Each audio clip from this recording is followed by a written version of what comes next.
वास्तुकार थे। इन्होंने ही पूरे जयपुर को डिज़ाइन किया था। जयपुर के मार्केट, बहुत सारे कॉम्प्लेक्स जो है इन्होंने उस टाइम पे डिज़ाइन किया था। अब सोचिए कितनी उम्दा इनका आर्किटेक्चर रहा होगा, जिन्होंने इतने बड़े हवा महल को, इतने प्यारे से हवा महल को डिज़ाइन किया। कितना खूबसूरत पहले भी था, आज भी है, आप देख सकते हैं।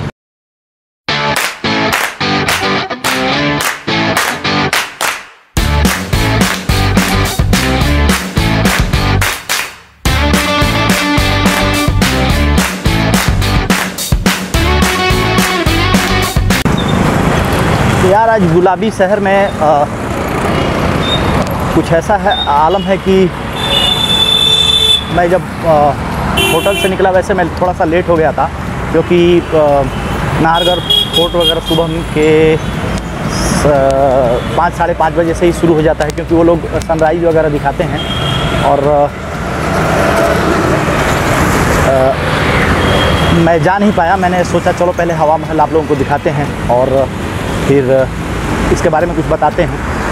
भाई ये जो जहाँ पे देखो वहाँ पे यही गुलाबी गुलाबी गुलाबी बिल्डिंगें दिखती हैं इसीलिए तो इसको पिंक सिटी कहते हैं। तो मैं ऑन द वे हूँ हवा महल के लिए। मेरे होटल से वॉकिंग डिस्टेंस पे है, तो मैंने बोला चलो आप लोगों को पहले एक्सप्लोर करा दूँ और उसके बारे में थोड़ा सा बता दूँ। बढ़िया जगह है देखने के लिए और अपने इतिहास को जानने के लिए।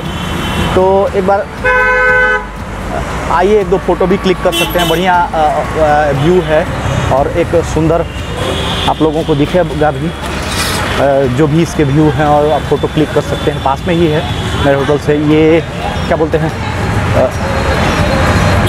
बड़ी चौपर से पास में ही पड़ता है, ज़्यादा दूर नहीं पड़ता है। तो मैंने सोचा चलो वॉक कर लूँ, थोड़ा शरीर भी सही रहेगा, वॉक भी कर लेंगे और आप लोगों को ये दिखा भी देंगे। अभी थोड़ा सा पहुंच के मैं आप लोगों को ना ये फ़ोटो और ये सब चीज़ें इसकी दिखाता हूँ और इसके बारे में मैं आप लोगों को बताता भी हूँ। राजस्थान जो है शुरू से ही टूरिज़्म का बहुत बड़ा केंद्र रहा। उसका कारण था यहाँ की जो मिट्टी है ना, मुझे लगता है कितने राजे रजवाड़ों के खून से सिमटी हुई है, लिपटी हुई है। उनका बलिदान तो शायद पूरा ये देश कभी भूल नहीं पाएगा। वही बलिदान आज तीर्थ स्थली के रूप में विकसित हो चुका है। जहाँ भी जाइए उनके महल, उनके किए गए कृत्य और कारनामे आपको देखने को मिल जाएंगे। चाहे जयपुर हो, उदयपुर हो, जैसलमेर हो, अजमेर हो, जितने भी राजस्थान के जो भी शहर हैं वहाँ पे यही सब चीज़ें आपको देखने को मिलेगी। इन राजे रजवाड़ों की जो बलिदान, जो समर्पण और इनके द्वारा निर्मित भवन, कार्यालय, ये सब चीज़ें आप लोगों को बहुत ही उत्साहित करेंगे कि आप लोग एक बार आएँ, इनके बारे में देखें और अपने इतिहास को ज़रूर जानें। हमारे देश का जो भी इतिहास है इनको ज़रूर जानें, और इतिहास को जानने का मौका यहाँ से बेहतर आप लोगों को और कहीं मुझे नहीं लगता कि मिलेगा इंडिया में। Bioscope old camera, old camera 1860 all world 1 camera, ये 1860 का। इधर से आई तो भाई मैं अभी हवा महल पे हूँ और भारत के राजस्थान की राजधानी जयपुर में है। ये मेरे पीछे आप देख सकते हैं। इसको 1799 में सवाई मानसिंह ने इसको बनाया था। इसको राज्य के राजमुकुट की तरह आप देख सकते हैं कितना विहंगम और कितना बेहतर है। राज्य के राजमुकुट की तरह इसको देखा जाता है जो राजस्थान राज्य है। और इसके वास्तुकार जो थे लालचंद उस्ता जी थे।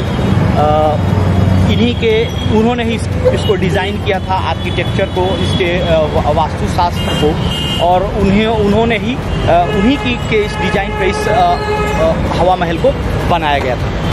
ये देखिए, ये हवा महल, थोड़ा सा आगे चलता हूँ मैं, तो उन्हीं के डिज़ाइन मार्गदर्शन में वही इसके वास्तुकार थे। इसकी 5 मंजिला इमारत है। ये जो हवा महल है ये 5th फ्लोर की है। ऊपर से है ना, ये सिर्फ 1.5 फुट चौड़ी है। ऊपर से सिर्फ 1.5 फुट चौड़ी है। बाहर से देखने में, ये जो बाहर से देखने में ना, ये बाहर से आप देख रहे हैं ना, इसको बाहर से देखने में एक मधुमक्खी का छत्ता होता है ना, हनी बी जिसको बोलते हैं, वैसे ही वो दिखाई देता है। आप लोग भी कभी आए तो आपको देखिए इसको, इसकी बनावट कुछ ऐसे ही मधुमक्खी के छत्ते की तरह ही दिखाई देती है। टोटल आपको मैं बता दूं, टोटल 953 कितना 953 खिड़कियां हैं इसमें। आपको देखने में ऐसा, इसीलिए इसका नाम हवा महल पड़ा। इतनी खिड़कियां लगा दी गई कि हवा ही हवा पास होता रहे। तो 953 इसमें बेहद ही आकर्षक, घुमावदार, जालीदार खिड़कियां हैं। और इन खिड़कियों को की सबसे बड़ी बात और विशेषता ये है कि इन खिड़कियों को हम झरोखा भी कहते हैं। झरोखा तो सीधी सी बात है, आपने एक गाना भी सुना होगा, अखियों के झरोखों से दिल के झरोखे में मुझको बिठा के, तो सेम में वो झरोखा इसी को बोलते हैं। तो इन खिड़कियों को हम झरोखा भी बोलते हैं। ये आप देख सकते हैं पीछे जो मेरी खिड़कियां हैं, इन खिड़कियों को हम झरोखा भी बोलते हैं। कैच था, एक कैच था, प्रथा थी इन खिड़कियों को बनाने के पीछे।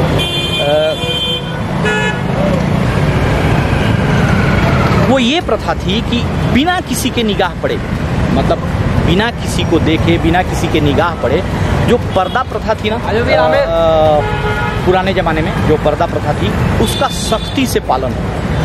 मतलब अंदर का आदमी, सीधी सी बात है, हम उनको तो नहीं देख सकते, वो अंदर से हमें बाहर देख सकते हैं। तो उस प्रथा का जो है वो बहुत ही सख्ती से पालन हो।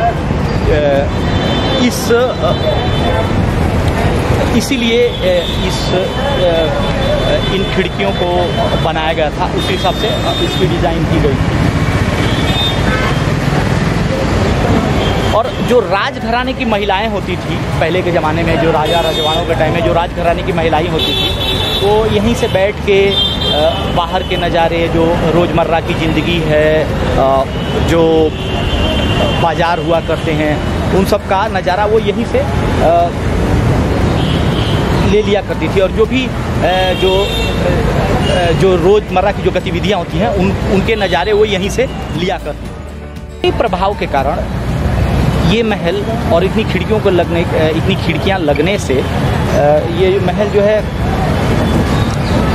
ये जो जटिल संरचना है, उसकी वजह से हमेशा हवा का आदान प्रदान होता रहता है, जिससे इसका मौसम हमेशा एक वातानुकूलित, मतलब आप एयर कंडीशन की तरह कह सकते हैं, वैसा हमेशा ये इसका मौसम रहता है। चूने, लाल गुलाबी बलुआ पत्थर से निर्मित ये महल जयपुर के व्यापारिक केंद्र हृदय स्थल से मुख्य मार्ग पर स्थित है। मतलब जयपुर का ये जो व्यापारिक केंद्र है ना, इसके चारों तरफ दोनों साइड में जो दुकानें हैं, उनके मतलब ये एक वाणिज्यिक स्थल भी रहा है और व्यापार का केंद्र भी रहा है। तो ये उसी के बगल में ही बड़ी चौपर कह सकते हैं, यहाँ पे एक जगह है, उसके बगल में ही इसको ये हवा महल। अच्छा, रात के टाइम पे इसकी लाइटिंग देखिए, यहाँ पे कुछ ये लाइटिंग की गई है, ये लाइटिंग, तो ये आप देख सकते हैं। रात के टाइम पे इतनी अच्छी इसकी लाइटिंग है कि रात में अगर कभी आप आएँ यहाँ पे, तो रात में एक फ़ोटो क्लिक करना ना भूलें, क्योंकि बहुत अच्छी लाइटिंग है, बहुत ही खूबसूरत और बहुत ही